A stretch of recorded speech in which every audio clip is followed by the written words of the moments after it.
তারপর তো যে কেউ বলবে যে বটিটা দিয়ে আমি কোপ দিয়ে ওখান দিয়ে পালিয়ে গেছি। হ্যাঁ, এরকম স্টেটমেন্ট আমার বাবা আর মাই দিচ্ছিল। যার কথাগুলো শুনতে পাচ্ছিলে সে হচ্ছে আমার বাবা আর মাই।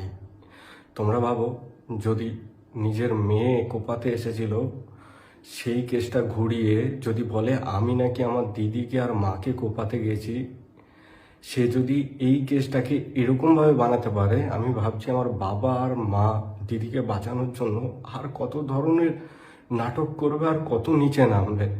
এর দিয়ে তোমরা আমায় ডিরেক্টলি কিছু বলেই দিতে পারো। তোমাদের যেই প্রবলেমটা আমায় নিয়ে আমায় বলে দিতে পারো। আমি চাই না অন্য কারোর হাতে নিজের জীবনটা শেষ হয়ে যায়। আমি চাই প্রথম দিয়েই তোমরা ভালো থাকো। সেটা তোমাদের ভালো থাকতে গেলে তোমাদের যা আমায় বলো আমি অবশ্যই করব, কিন্তু এরকমভাবে অন্তত আমায় ফাঁসিও না।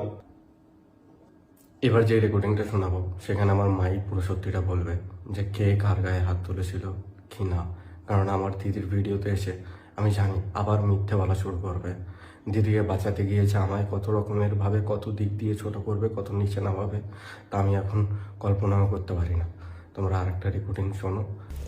আর ও আমি যতটা দেখেছি ওরম টাইপের ছেলে নয়। হ্যাঁ, একটু হট টেম্পার, বাট এরম ধরনের মারধর করতে পারবে বলে এরমটা আমার মনে হয় দেখাতে পারে। আমি তো ওর সাথে ধরো অনেক দিন ধরেই মিশছি,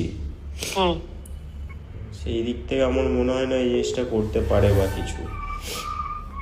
আমি জানি না পুরোটা তোমাদের ফ্যামিলি ব্যাপার কি হয়েছে। আমাকে যেটুকু কালকে রেকর্ডিং শোনালো তার সেখানে তো দেখলাম তুমি